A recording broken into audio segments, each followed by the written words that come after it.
નમસ્કાર, મંતવ્ય ન્યૂઝમાં આપનું સ્વાગત છે. હું છું કોંજર. ટીઆરપી ગેમ ઝોન અગ્નિકાંડ જેવી મોટી હોનારત બાદ પણ રાજ્યમાં હજુ પણ બીયુ ફાયર એનઓસી વિના ધમધમતું હોય તેવા અનેક દ્રશ્યો જોવા મળતા હોય છે. અને તાજેતરમાં જ રાજકોટમાં આવેલી જય કિશન સ્કૂલનું નવું બિલ્ડિંગ ગેરકાયદેસર ધમધમતું હોવાનું સામે આવ્યું. અને આમ છતાં અહીં 600 જેટલા વિદ્યાર્થીઓ અભ્યાસ કરતા હોવાથી તેમના જીવ ઉપર જોખમ છે.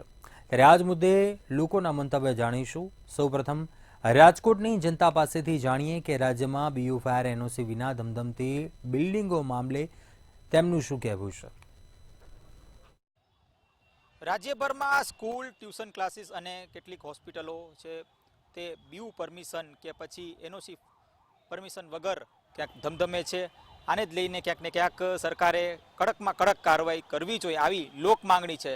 છતાંય રાજકોટ મહાનગરપાલિકાની વાત કરીએ તો રાજકોટ મહાનગરપાલિકામાં અનેક આવા જે ઇમારતો છે તે ઇમારતો ધમધમે છે. આપણી સાથે કહી શકાય કે જે સ્થાનિક લોકો છે એમની સાથે વાત કરીશું. તેઓ શું કહી રહ્યા છે આ બાબતે. શું નામ આપનું? મુકુંદભાઈ રાવલ. હું ઘણા સમયથી વાલી મંડળમાં બી છું અને મેં આરટીઆઈને આવું કરેલું છે. જેમ કે લાસ્ટ 2020માં મેં ઇન્દ્રપ્રસ્થનગરમાં મોદી સ્કૂલ છે, પાઠક છે, એ સિવાય રોજરી આપણે પેરેડાઇઝ હોલ પાસે રોજરી ચાણક્ય સ્કૂલ છે જેમાં ઉપર કાચા બાંધકામ છે ડોમવાળા, જેની કોઈ મંજૂરી નથી. એના આરટીઆઈ દ્વારા એના નકશા બી મગાવેલા છે.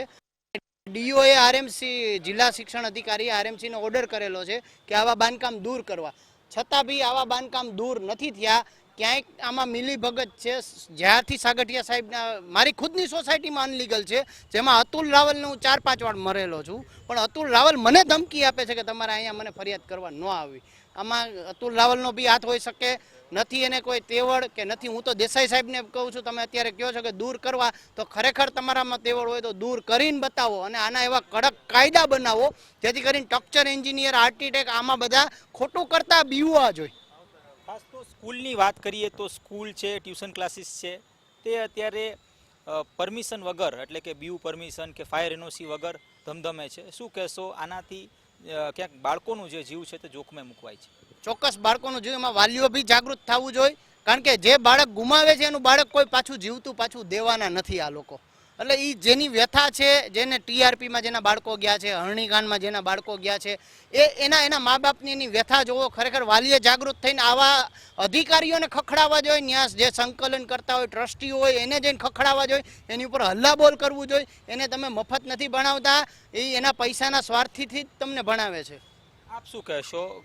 અત્યારે જે પ્રકારની વાત ક્યાંક સામે આવી રહી છે કે અનેક જગ્યાએ છે આવી રીતના ગેરકાયદેસર બાંધકામ કરી દેવામાં આવ્યા છે. સ્કૂલ હોય કે પછી હોસ્પિટલ હોય કે પછી ક્લાસીસ હોય, બાળકોના ક્યાંક જીવ જોખમાય છે. કઈ રીતે લોકોએ જાગૃત થવું જરૂરી છે?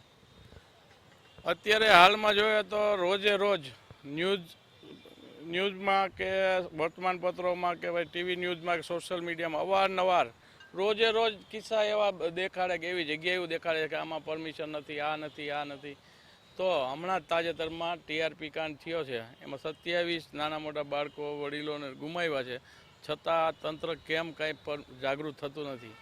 હવે એ જ સમજાતું નથી કે આમાં પદાધિકારીઓની મિલી ભગત છે, કોઈના નામ ખુલે એમ છે. બધા કોર્પોરેશનની અંદર રાજીનામું આપવાની લાઈન લાગી છે, છતાં શું કામ પણ આ પબ્લિકને બધા ગેરમાર્ગે દોરે છે, ક્યાંય કોઈ કાર્યવાહી કરતું નથી. તમે રાજકોટવાસી છો, રાજકોટની અત્યારે કઈ પ્રકારની સ્થિતિ છે? જે અધિકારીઓ છે તે રાજીનામું શું કામ આપે છે? તમે કંઈક કારણ કાઢ્યું કે કેમ? મારું માનવું એવું છે કે જો અધિકારીઓને ઉપરથી આ લોકો એટલું બધું પ્રેશર આપે છે કે જો કોઈનું નામ આપે પદાધિકારીને તો એને ઉપર પ્રેશર આવે. પણ આ બધાને એવું છે કે અત્યાર સુધી આપણે મિલીજુલી ભગતથી કમાઈ લીધું છે, એટલે હવે આપણે જે કમાઈ લીધું છે શાંતિથી રોટલો ખાઈ તો સાનામાના આપણી પર છાંટા ન ઉડે ને જેલમાં ન જવું પડે, એટલે આપણે રાજીનામું આપીને નીકળી જઈએ. પણ આ સરકાર બધાની મિલીજુલી છે, એટલે અમારું માનવું એવું છે કે એટલે આ બધાને રાજીનામા સ્વીકારે છે. ખરેખર આના રાજીનામા સ્વીકારવા ન જોઈએ. રોજે રોજ જો કૌભાંડ ન્યૂઝપેપરવાળા બતાવતા હોય તો તપાસ કેમ નથી થતી? તમે લોકો કેમ નથી કરતા એમ? કેમ કે તમારી મિલી ભગત હોય એવું 100% 100% બધા રાજકોટવાસીઓને લાગે છે કે રોજે રોજ સ્કૂલો આ આપણે જય કિશન સ્કૂલનું કાલે જ આવ્યું છાપામાં, તો એને કહે છે કે ભાઈ એના નળ કાપવામાં, લાઇટ કનેક્શન કાપી નાખવા. પણ એના તાત્કાલિક અરેસ્ટ કેમ નથી કરતા, એની ઉપર એફઆઈઆર કેમ નથી કરતા, એની ઉપર આટલા વર્ષથી એને ભાડું ખાધું છે, સ્કૂલો હલાવી છે, ફીઓ લીધી છે, તો એની ઉપર દંડ કેમ નથી કરતા? ખાલી તમને ખબર પડે એટલે ખાલી કરાવીને મૂકી દેવાનું કે પાડી દેવાનું? ખરેખર આવું સામાન્ય નાગરિકનું કોઈ હોય તો એના પર કોર્પોરેશન બહુ જ મોટો દંડ લે છે, એની ઉપર એફઆઈઆર કરે છે. તો આ શું કામ નથી કરતા એનું કોઈ કારણ જ સમજાતું, કેમ કે આમાં ખરેખર પદાધિકારીઓની મિલીભગત છે. જો આની તપાસ કરવામાં આવે, આની આરટીઆઈ કરી, અને અમે તો હવે એક ઝુંબેશ ઉપાડી છે, દરેક જેટલા કૌભાંડ છે અમે બધાએ સાચવી રાખ્યા, એક એકની વારાફરતી બધાની આરટીઆઈ કરી અને આ બધાને જેલ ભેગા કરે જ છૂટકો છે. આપ શું કહેશો, અત્યારે સ્થિતિ કઈ પ્રકારની છે રાજકોટની જ વાત કરીએ તો? રાજકોટમાં ખાસ કરીને હું એક મને જી આ ટીપી આપણે કૌભાંડ થયું, આ અગ્નિકાંડની અંદર આપણા જે અમુક બાળકો વયા ગયા, બરોબર છે, એ વસ્તુ હું આપણા માનનીય મ્યુનિસિપાલિટી કમિશનર કલેક્ટરશ્રીને એક હૃદયપૂર્વક નમ્ર વિનંતી કરી કે એ વસ્તુ આપણે ભૂલી નથી જવાની. ભવિષ્યની અંદર પણ આ દુર્ઘટના આ પ્રકારની ન બને તેના માટે ખાસ આપણે સાવચેતી રૂપે પગલાં લેવા જરૂરી છે એવું હું ખાસ માનું છું. પ્લસ બીજા નંબરની અંદર અત્યારે હાલની તારીખે હું જોઉં છું રસ્તે જતા છોકરાઓ સાયકલ વે આપણે બનાવેલા છે, બરોબર છે, સાયકલ વે ઉપર મેં કોઈ દી સાયકલિંગ નથી જોયું, ત્યાં જે તે લોકો ઊભા રહી અને દબાણ કરે છે, કોઈના વાહન આડેધડ પાર્કિંગ હોય છે. તેવી જ રીતે અમુક નાના બાળકોને વાલીઓ સ્કૂલે વહેલા મોકલવા બાબતે પણ વગર લાયસન્સે મોકલે છે, તે તરફની ઝુંબેશ પણ આપણે ઉપાડવી જોઈએ. અને ખાસ કરીને વિદ્યાર્થીઓની સેફટી, નાના બાળકોની સેફટી આરએમસી પ્રાથમિકતા નથી રાખતી? આરએમસી અત્યારે કોઈ પણ પ્રાથમિકતા નથી રાખતી. એનું તમને એક જીવતું જાગતું ઉદાહરણ આપી શકું કે તમે રામાપીર ચોકડીએથી તમારું સ્કૂટર અથવા સાયકલ સ્ટાર્ટ કરો, ત્યાંથી તમે મઢી ચોકે આવો, એ દરમિયાન તમે ખાલી એટલો રૂટ, હું મ્યુનિસિપાલિટી કમિશનર સાહેબને અને ટ્રાફિક શ્રી સાહેબને પણ વિનંતી કરીશ કે એકવાર તેઓ પોતે ખુદ સાયકલ અથવા સ્કૂટર લઈ અને રામાપીર ચોકડીથી હનુમાન મઢી ચોક આવે, બરોબર, અને પોતે ખુદ જ એ વસ્તુનો અનુભવ કરે.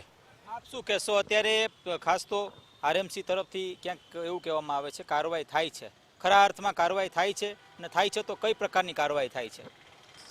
આરએમસી ખાલી છે ને બોલીની જ આવી કહે છે કે અમે કરીએ છીએ, બાકી તમે અત્યારે વિદ્યાર્થીઓની એવી પરિસ્થિતિ જુઓ કે સ્કૂલે એવી રીતે એક તો એવી રીતે લાખો રૂપિયા ફી ઉઘરાવે છે. આ હતા આપણી સાથે રાજકોટથી રાજકોટવાસીઓ કે જેઓ કહી રહ્યા છે કે આરએમસી તંત્રનું કામ ક્યાંક ને ક્યાંક માત્ર ને માત્ર કાગળ ઉપર જ છે, જે ખરા અર્થમાં નક્કરતાથી કામગીરી કરવી જોઈએ તે કોઈ પણ પ્રકારની કામગીરી નથી થતી. ખાસ વાત કરીએ તો બીયુ કે પછી ફાયર એનઓસીની જે વાત છે તે પણ ક્યાંક ને ક્યાંક જે સ્કૂલ માટે જે પ્રક્રિયા કરવી જોઈએ તે કોઈ પણ પ્રકારની કાર્યવાહી છે તે આરએમસી તરફથી નથી થતી, એટલે એક આક્રોશ પણ દેખાઈ રહ્યો છે લોકોમાં. કેમેરા પર્સન લલિત વ્યાસ સાથે ધ્રુવ કુંડેલ, રાજકોટ. તો હવે વડોદરાની જનતા પાસેથી જાણીએ કે રાજ્યમાં બીયુ ફાયર એનઓસી વિના ધમધમતી બિલ્ડિંગો વિશે તેમના શું મંતવ્યો છે.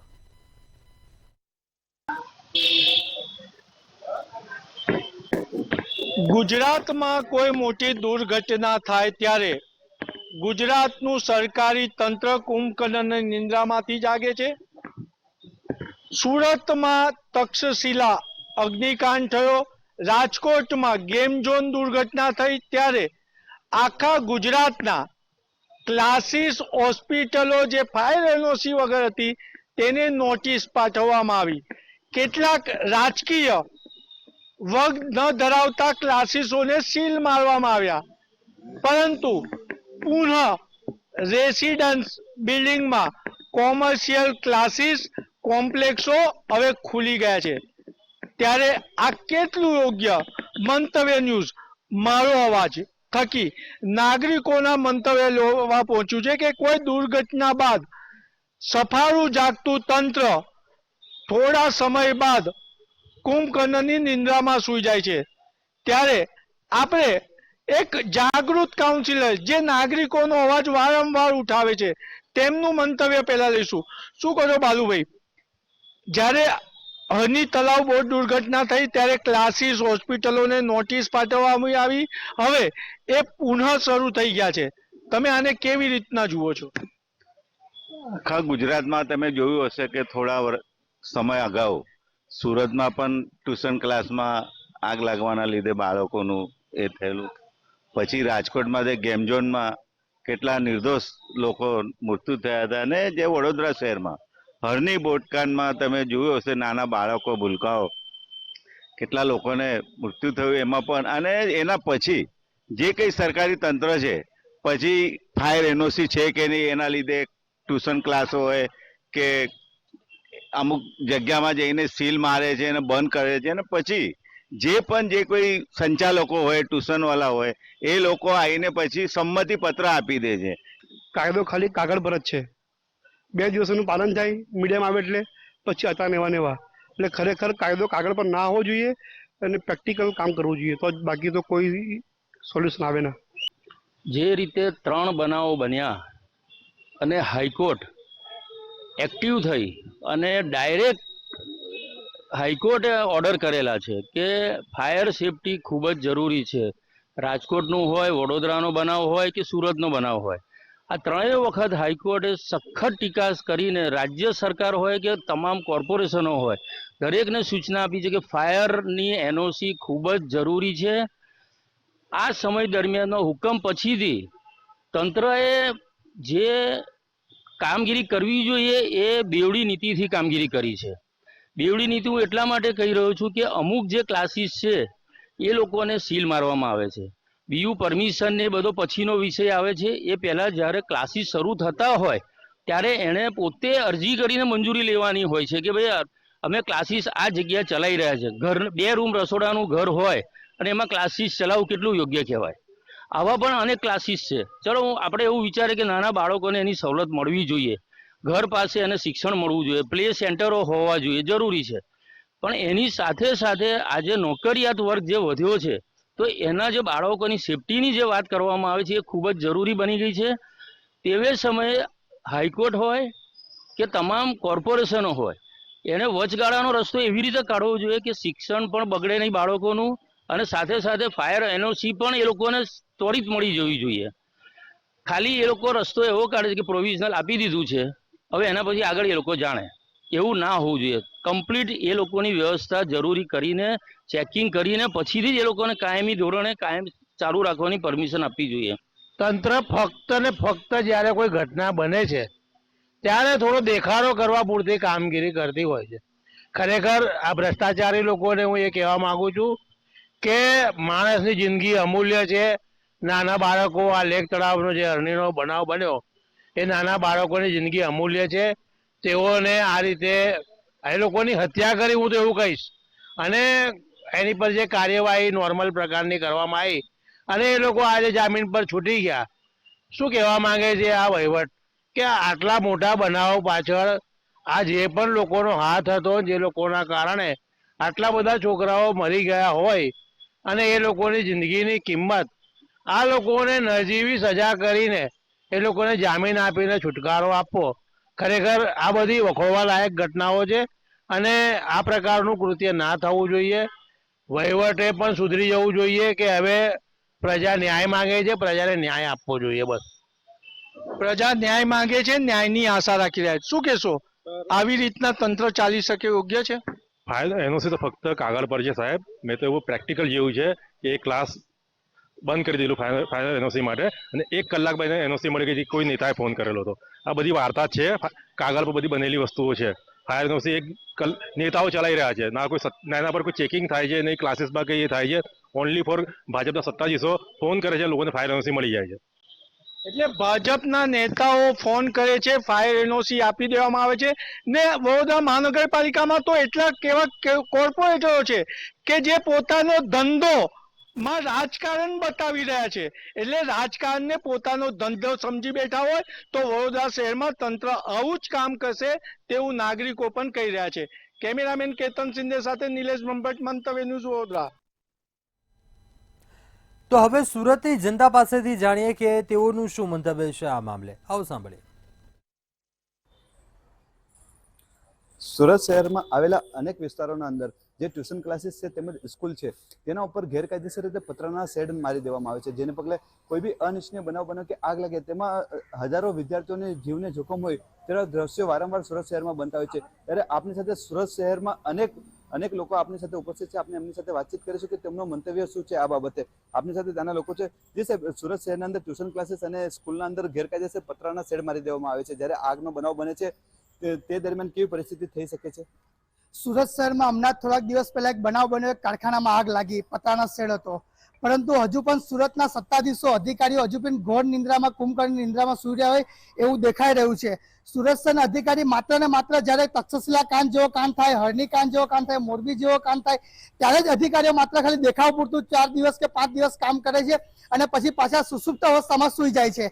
તો મારે અધિકારીને કહેવું છે કે જાગો અને રોડ ઉપર આવો. માત્ર તમારા ખાલી ખીચા ભરવા માટે નહીં, પરંતુ લોકોની, જનતાના સુરક્ષા માટે પણ તમે રોડ ઉપર આવો. જે અમુક સ્કૂલો હજુ પણ હાલ સુરત શહેરમાં પતરાના શેરથી ઉપરનું ધાબુ હોય તે ત્યાં પતરાના શેર માર્યા છે, નીચે પતરાના શેર માર્યા છે.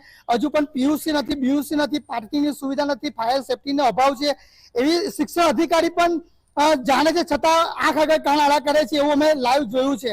અને આવનાર સમયમાં જો અધિકારીઓ જો નહીં જાગશે તો અમારે જનતા વતી એક બાળકના ભવિષ્ય માટે કે બાળકની સુરક્ષા માટે અમારે અધિકારીને જાતે લઈ જઈને કાં તો ભાઈ જનતાને અમારે કરવી પડશે અને સરકારને બતાવવું પડશે કે હજુ પણ આ કાર્ય ચાલુ છે, હવે તો જાગો. સુરત મહાનગરપાલિકા દ્વારા દેખાડવા પૂરતી કામગીરી કરવામાં આવી રહી છે. પહેલા તો હું કહેવા માંગીશ કે 80 લાખની સુરતની વસ્તી છે. 80 લાખની સુરતની વસ્તીની અંદર આપણે ફાયર ફાઇટર્સ જે હોવા જોઈએ, જે જનતાને મદદરૂપ થઈ શકે કોઈ પણ બનાવ સંધ્યાને, તો ત્યાં ફાયર ફાઇટર્સની જ કમી છે પહેલા તો સુરત શહેરમાં. બીજી વાત કરું કે સરકારી શાળાઓમાં ફાયર એનઓસી નથી, ફાયરની સેફટીઓ નથી. 200 થી વધુ જેવી સરકારી શાળાઓમાં, પ્રાઇવેટ શાળાની વાત જ નથી કરી આપણે, સરકારી વાત કરીએ તો તંત્રની શાળા સંચાલિત શાળાઓમાં 200 થી વધુ શાળાઓમાં આજે ફાયર સેફટીની સુવિધાઓ પ્રાપ્ત કરી નથી. પ્લસ તમે સ્કૂલો છે, ઘર છે, ફેક્ટરીઝ છે, ને હું વાત કરું છું કે પાંડેસરા જીઆઈડીસીની અંદર અને ભેસ્તાનમાં અને સચિનમાં મોટી મોટી જીઆઈડીસીઓની અંદર મિલ જે ચાલે છે, મિલની ઉપર પણ પતરાના શેડો બાંધી દેવામાં આવે છે. જ્યારે કોઈ બનાવ બને છે, બનાવ બન્યા પછી જ તંત્ર જાગે છે. તો એ તંત્રને હું વિનંતી કરું છું કે તમે એ ભાઈ દરેક જગ્યા પર સર્ચ ટીમ મૂકીને બધી જગ્યા જોવો, તપાસો અને એ તમામ જગ્યાઓ પર સીલ મારવાની કામગીરી હવે શરૂ કરો. જ્યારે કોઈ બનાવ બને છે ત્યારે સુરત મહાનગરપાલિકા તેમજ ફાયર દ્વારા એક કામગીરી કરવામાં આવે છે અને ટૂંક સમયની કામગીરી બાદ તેઓ ફરી કુંભકર્ણ નિંદ્રામાં સૂઈ જાય છે. શું મંતવ્ય? જ્યારે આવો કોઈ બનાવ બને છે ત્યારે મીડિયામાં આવે છે, સોશિયલ મીડિયામાં આવે છે. આના કારણે પબ્લિકને ખબર પડે છે અને પબ્લિકને ખબર પડે એટલે સરકારી તંત્ર જાગે છે. એ સરકારી તંત્ર જાગી અને થોડા દિવસ મીડિયામાં ને એવું ચલાવે છે. ઘણી જગ્યાએ રેડ પાડે છે. ઘણા નિર્દોષ હોય છે, જેમ કે કોમ્પ્લેક્સ હોય છે, ધંધાકીય મિડલ ક્લાસ ફેમિલી હોય છે, એ લોકોની દુકાનો સીલ મારી દે છે. પણ સીલ મારવાની જગ્યાએ અત્યારે જ તમે જોઈ લો કે મોરબીમાં બ્રિજ કાંડ હોય, બરોડામાં હરણી બોટ કાંડ હોય, સુરતમાં તક્ષશિલા કાંડ હોય કે રાજકોટમાં ગેમ ઝોનનો કાંડ હોય. જ્યારે આવી બધી ઘટનાઓ ઘટે છે ત્યારે સરકારી તંત્ર બધે સીલ મારવા નીકળી જાય છે અને આના પછી 15-20 દિવસ થાય છે, બધું શાંત પડી જાય છે. પછી બધા પોતપોતાની લીધે કમિશન કાઢીને ખાઈ પીને મજા કરે છે. કોઈ પણ ધ્યાન દેતું નથી. ઘણી જગ્યાએ તમે જોવો તો એપાર્ટમેન્ટ હોય કે સ્કૂલ કોલેજ હોય, ટેરેસ ઉપર તમે પતરાના શેડ મારીને એ લોકો બાળકો બધા ટ્યુશન કરતા હોય છે, ભણતા હોય છે. તો આ બધું બધા સરકારી તંત્રને ખબર જ છે, પણ ક્યાંક ને ક્યાંક પૈસા લઈને આ બધું ચલાવતા હોય એવું મને લાગે છે. जी, आज समग्र मामले को लेके आप किस नज़र से उनको देखते हो? अभी ये जो सामने मामला है, ये सब खाली जब कहीं भी उजागर होता है तो मीडिया में इसको इस तरह से 2-4-10 दिन के लिए ऐसे इस तरह से काम किया जाता है. जो सरकारी एम्प्लॉय है उनको कैमरे के साथ काम किया जाता है, जो ऐसे दिखाया जाता है कि जैसे बहुत बड़ा काम करे, बट वो 10-15 दिन के बाद उसको एकदम से भूल जाते हैं. फिर कहीं नई घटना आती है तब इनको याद आता है कि इस तरह की कार्रवाई करना चाहिए. अभी राजकोट में गेम जोन में हुआ था, फिर यहाँ पे अपने सूरत विस्तार में बहुत सारे जगहों पर रेड मारे थे. खाली सिंघम स्टाइल में उन लोग कैमरा लेके छापा मारे थे. वहां पे जो 2-4-10 दिन के लिए बंद किए थे, फिर पीछे से अपना माल लेकर अपने हिस्से का माल लेकर फिर वो कोई कार्रवाई कोई भी कार्रवाई तुरंत नहीं हो पाया. જે સાહેબ, જે રીતના આપણે જોઈ રહ્યા છે કે ગરીબ માણસ કે સામાન્ય માણસ પોતાના ઘરને રહેવા માટે જ્યારે એક માલ વધારે ખેંચી નાખવામાં આવે છે ત્યારે સુરત મહાનગરપાલિકા દ્વારા તેઓને કાયદા કાનૂન બતાવીને તે માલને તોડી દેવામાં આવે છે. પરંતુ હાલ જે ગેરકાયદેસર પતરાના શેડ બનાવી દેવામાં આવે છે તેમાં સુરત મહાનગરપાલિકા ક્યાંક ને ક્યાંક કંઈ કામગીરી નહીં કરતી હોય. શું મંતવ્ય? તમે જે કીધું સ્વાભાવિક છે, સાચું છે. અને જ્યારે હું અત્યારે મારું બાંધકામ કરું તો ત્યારે તરત અધિકારીઓ મારા ઘરે આવી જશે પોતાના ખીચા ભરવા માટે કે તમે આ પૈસા આપશો તો હું કરીશ, નહીં કરીશ. પરંતુ અમુક સત્તાના જોડે જે ઇનલીગલી બાંધકામ જે લોકો કરે છે, અત્યારે હાલમાં બી અમુક જગ્યા પર ચાલી રહ્યા છે બાંધકામો, ત્યાં આગળ સત્તાધીશ ખાલી ફોન કરી દે કે આજે તમારે આ જગ્યા પર ગયા હતા કે હા, તો હવે તમારે ત્યાં જવાનું નથી. એટલે અધિકારીઓ ત્યાં જતા નથી. જે સામાન્ય માણસ પોતાનું પાઇપ ભેગી કરીને એક પોતાનું જીવન રોટી ચલાવવા માટે એક બાંધકામ ઊભું કરે છે, કાં તો પોતાનું કોમ્પ્લેક્સ બનાવે છે, રોજીરોટી માટે દુકાન ઊભી કરે છે, તો નડતરરૂપ ન હોવા છતાં અધિકારીઓ પોતાના ખીચા ભરવા માટે એન કેન પ્રકારે એને હેરાનગતિ કરે છે અને એની પાસેથી લોભ લાલચના સ્વરૂપે એની પાસેથી ભેટ સ્વીકારે છે. તો મારું સત્તાધીશોને કહેવું છે કે જાગો અને આવી રીતના તમે જે પણ કાર્ય કરો છો તે બીજી વાર ન કરો. અને આવનાર સમયમાં જો તમે આવી રીતના કોઈ પણ જગ્યા પર ઇનલીગલી નહીં જશો અને માત્ર ને માત્ર ખાલી ખીચા ભરશો તો આવનાર સમય અમે તમારી સાથે રહીને તમને બતાવીશું કે શું છે શું નહીં. જી દર્શક મિત્રો, તમે જોયું તેમ જ્યારે કોઈ કાંડ બને છે ત્યારે સુરત મહાનગરપાલિકા તેમજ ફાયર વિભાગની ટીમ દેખાડવા પૂરતી કામગીરી કરી દેવામાં આવે છે, પરંતુ થોડા દિવસની કામગીરી જ્યાં સુધી મીડિયામાં પ્રકાશિત હોય છે ત્યાં સુધીની કામગીરી હોય છે, ત્યારબાદ તેઓ કુંભકર્ણ નિંદ્રામાં સૂઈ ગયા હોય તેવું સુરતની જનતાનું કેવું છે. લલિત શાહ, મંતવ્ય ન્યૂઝ, સુરત. તો જૂનાગઢના લોકોનું શું મંતવ્ય છે આ મામલે, આવો સાંભળીએ. થોડા સમય પહેલા મહાનગરપાલિકા દ્વારા ઝુંબેશ શરૂ કરવામાં આવી હતી, કારણ કે રાજકોટમાં અગ્નિકાંડની ઘટના બની. પરંતુ બાદમાં મહાનગરપાલિકાની જે ફાયર ટીમ અને મહાનગરપાલિકાના જુદા જે વિભાગો હોય છે તે ગાયબ થયા છે, જેને લઈને આજે જુનાગઢ વાસીઓ અને જુનાગઢના અગ્રણીઓ સાથે વાત કરીશું. મુદ્દો એ છે કે જુનાગઢ અને સહિત રાજ્યમાં બીયુ સર્ટિફિકેટ કે ફાયર એનઓસી વગર ગેરકાયદેસર રીતે સ્કૂલો અને ટ્યુશન ક્લાસીસો ધમધમે છે, તે કોની મહેરબાની? શું કહેશો હસમુખભાઈ? જુનાગઢ શહેરમાં પણ અનેક ટ્યુશન ક્લાસીસો છે કે જેમાં એક્ઝિટ ગેટ જ નથી, એન્ટ્રી છે ને ફાયર સેફટી પણ નથી હોતી. કોની મહેરબાની? એ રાજકીય મહેરબાની છે.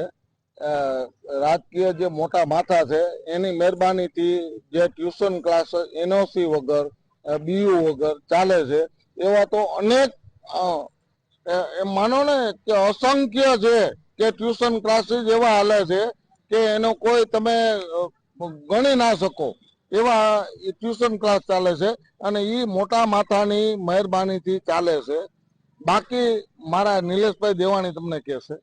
નિલેશભાઈ, ખાસ કરીને મહાનગરપાલિકા એક બાજુ ટ્યુશન ક્લાસીસોને સીલ કર્યા હતા વચમાં, બરાબર, હવે તે સીલ ખુલ્યા નથી તો પણ ગેરકાયદેસર રીતે ક્લાસીસ ચાલે છે. શું મહાનગરપાલિકાના ધ્યાને નહીં હોય કે મોટી દુર્ઘટનાની રાહ જોવામાં આવે છે? ક્યાંક ને ક્યાંક આ બધી બાબતમાં અધિકારીઓની લાપરવાહી જવાબદાર હોય એવું મને લાગી રહ્યું છે. જય કિશન સ્કૂલનો આપણે આજે બનાવ જે વાંચ્યો તો એની અંદર પણ આપણે જોઈએ છીએ કે 1.5 વર્ષથી આ જ રીતે સ્કૂલ ચાલે છે. અને તક્ષશિલા કાંડ છે સુરતમાં બન્યો તો ત્યાં અહીંયા પણ રાજકોટમાં 600 બાળકો છે. આવી જ રીતના જુનાગઢમાં તમે કહ્યું એમ અનેક સ્કૂલ ક્લાસીસો ચાલે છે. અને વચમાં કઈ સીલ કર્યા હતા ગવર્મેન્ટે, સરકારે આ હોબાળો મતતા સીલ કર્યા પછી ત્યારબાદ સાંભળવા મળે છે કે ઘણા ક્લાસીસોના સીલ ખુલી ગયા છે. તો શું આપણે ગામે ગામ તક્ષશિલા કાંડ થાય એની રાહ જોઈ રહ્યા છીએ? આ એક સળગતો પ્રશ્ન છે. ખરેખર તો જો અધિકારીઓ યોગ્ય રીતે કામગીરી કરતા હોય તો માત્ર પ્રજાને ભરોસો આપવા માટે હવે જે સીલ કરેલા ક્લાસીસો છે એ ખુલતા હોય તો એ કયા કારણોસર ખુલ્યા છે એની યોગ્ય રાહ તપાસ કરવી જોઈએ અને પ્રજાની સમક્ષ ચોકસાઈ ભર્યું નિવેદન આપવું જોઈએ, અમારું સ્પષ્ટ માનવું છે. આપણી સાથે વિદ્યાર્થી છે, આપણે વિદ્યાર્થી સાથે વાત કરશું. આપ પણ આ ક્લાસીસમાં જતા હશો, કઈ રીતની ત્યાં વ્યવસ્થા હોય છે? ત્યાં ફાયરના સાધનો નથી હોતા, વિદ્યાર્થીઓના જીવ જોખમમાં જાય છે, શું કહેશો? જ્યારે હું એક વિદ્યાર્થી છું અને વિદ્યાર્થી ક્લાસીસમાં આપણે જતા હોઈએ ત્યાં ફાયર સેફટી હોતી નથી, અને ક્યાંક ને ક્યાંક આપણે રસોડા હોટલો ઉપર પણ એવા વિદ્યાર્થી ક્લાસીસ ખોલવામાં આવેલ હોય છે, ત્યાં ફાયર સેફટી નથી હોતી અને ત્યાં સીલ કરવામાં આવેલ હોવા છતાં પણ એનઓસી ના ન હોવા છતાં પણ તેને સીલ વગર પણ ખોલવામાં આવે છે. દુર્ઘટના બને તો જવાબદાર કોને ગણો છો તમે? આ દુર્ઘટના બને તો ક્યાંક ને ક્યાંક અધિકારો પણ આવતા હોય અને ક્યાંક ને ક્યાંક મોટા માથાઓ પણ હોય છે, તે બધા જવાબદાર હોય છે. તેના લીધે સ્ટુડન્ટ વિદ્યાર્થીઓ જોખમમાં મુકાયેલ હોય છે. થવું જોઈએ આ લોકો ઉપર કાર્યવાહી કરવી જોઈએ, જે કાર્યવાહી થાય તે, અને એવી ઘટના ન બને વિદ્યાર્થીઓ ઉપર, તે બદલ જાગૃત થવું જોઈએ આ લોકો. આપણી સાથે વિદ્યાર્થી નેતા છે, આપણે તેમની સાથે જ વાત કરશું. પ્રથમભાઈ, ખાસ કરીને આપને તો અનેક કિસ્સાઓ ધ્યાનમાં પણ હશે, આપણે અનેક રજૂઆતો પણ કરી છે. શું જુનાગઢ મહાનગરપાલિકા દ્વારા કાર્યવાહી કરાઈ છે કે મોટા અગ્નિકાંડની રાહ જોવામાં આવે છે? કઈ રીતના જુઓ છો? ખાસ કરીને જોવા જઈએ તો એવું જ લાગે છે કે કોઈ મોટા અગ્નિકાંડ જેવું કે તક્ષશિલા અથવા તો ટીઆરપી ગેમ ઝોન જેવા અગ્નિકાંડની જુનાગઢ મહાનગરપાલિકા અને જુનાગઢના રાજકીય માથાઓ રાહ જોતા એવું લાગી રહ્યું છે. ક્યાંય ને ક્યાંય ટ્યુશન ક્લાસીસો છે તેને એક પેપરના કટિંગ માટે અથવા તો કોઈ બાઇટ માટે થઈને સીલો કરવામાં આવ્યા હતા. અમુક ક્લાસીસો બીજા દિવસે ખુલી ગયા. હાલની તારીખે કોર્પોરેશનના કાગળ ઉપર ક્લાસીસો સીલ છે, પણ એ ક્લાસીસો બાજુની દુકાનો રાખી અથવા તો બાજુની જગ્યામાં અથવા તો ત્યાં ને ત્યાં કોઈ રાજકીય લાભ ઉઠાવી કોઈ અધિકારીઓ સાથે મિલીભગત આચરી અને ક્લાસીસો ખોલી નાખવામાં આવ્યા છે. તો અમારું તો એટલું જ કહેવાનું છે કે જો એ વિદ્યાર્થીઓનો જીવ જોખમમાં મુકાય, એક તો મસ્ત મોટી ફીઓ લે છે, સ્કૂલો કરતા ક્લાસીસોની ફી 5 ગણી હોય છે. જો એ ફી લેવા છતાં પણ વિદ્યાર્થીઓને સુવિધા નથી મળતી, વિદ્યાર્થીઓનું જીવ જોખમમાં મુકાય છે. ફાયર એનઓસી વગર ક્લાસીસો ચાલે છે. જુનાગઢના 90% ક્લાસીસો એવા હશે કે જ્યાં ફક્ત એક જ એક્ઝિટ હોય, ખાલી એન્ટ્રી જ હોય છે, એક્ઝિટ હોતી નથી, અને ક્લાસીસો ધમધમી રહ્યા છે. અમે અનેક વખત કોર્પોરેશનને રજૂઆત કરી છે કે આવા ક્લાસીસોને સીલ લાગવા જોઈએ, પણ ખાલી નાના ક્લાસીસોને સીલ મારી અને તાઇફાઓ કરી અને કોર્પોરેશને સંતોષ માની લીધો છે. ખાસ કરીને મહાનગરપાલિકા દ્વારા જે ક્લાસીસોને સીલ મારવામાં આવ્યા હતા, પરંતુ અનેક ક્લાસીસોને સીલ નહોતા લગાવવામાં આવ્યા. તેની પાસે ફાયર એનઓસી હતી કે કેમ તે તમે રજૂઆત કરી છે. શું ત્યાં કોણ અભ્યાસ કરતું હશે તો આ સીલ નથી લાગ્યા? આમ જોવા જઈએ તો મોટા અધિકારીઓ અને મોટા રાજનેતાઓના છોકરાઓ તે ક્લાસીસોમાં અભ્યાસ કરી રહ્યા હોય, જે ક્લાસીસોને સીલ નથી લાગ્યા. અને એક મહત્વનો મુદ્દો એ છે કે કોર્પોરેશન પણ મૂંઝવણમાં છે. સરકારે જે એફએસઓ નિયમા છે એમાંથી એ લોકો ઓનલાઈન ફાયર એનઓસીઓ લઈ આવે છે, ફક્ત સિંગલ એક્ઝિટ હોય, ખાલી એન્ટ્રી હોય, એક્ઝિટ ના હોય, એવામાં પણ ફાયર એનઓસી ઓનલાઈન મળી રહે છે. કોર્પોરેશન એવું કહે છે કે ડબલ એક્ઝિટ હોય તો જ, સિંગલ એક્ઝિટ ડબલ સીડી હોય તો જ એનઓસી આપીએ છીએ. અને આ લોકો ઓનલાઈન એનઓસી લઈ આવી અને કોર્પોરેશનને પણ છેતરવાનું કામ ક્યાંય ને ક્યાંય કોઈ મોટા માથાના ઈશારે કરી રહ્યું છે. તેની તપાસ કરવાનો જવાબદાર કોણ હોય? તપાસ કરવાનો જવાબદાર, જો ઓનલાઈન ફાયર એનઓસી કઢાવો તો એની તપાસની જવાબદારી કલેક્ટરશ્રીની હોય છે, અને બાકી અહીંયા કોર્પોરેશનમાંથી એનઓસી કઢાવીએ તો એની જવાબદારી ફાયર ઓફિસર મહાનગરપાલિકાની હોય. અને એમ જોવા જઈએ તો એમની બંનેની લાપરવાહી કહેવાય, કારણ કે સીલ લાગી જાય છે, ફાયર એનઓસી આવતા નથી તો પણ ક્લાસીસો ખુલી જાય છે. તો ખાસ કરીને જુનાગઢના જે અગ્રણીઓ હતા, યુવા નેતા સાથે વાત કરી. અનેક વાર ગેરકાયદેસર રીતે ચાલતા અને ફાયર એનઓસી વગર ચાલતા જીવના જોખમે ક્લાસીસો અને સ્કૂલ ઉપર કોઈ પગલા લેવામાં આવતા નથી. જોવાનું એ રહ્યું કે શું જુનાગઢમાં પણ મોટી દુર્ઘટનાની રાહ તંત્ર જોવે છે કે કેમ. અમાર બખાઈ મંતવ્ય ન્યૂઝ, જુનાગઢ. તો આજે મારો અવાજમાં બસ આટલું. કાલે મળીશું નવા એક વિષયની સાથે. આપ જોતા રહો મંતવ્ય ન્યૂઝ. નમસ્કાર.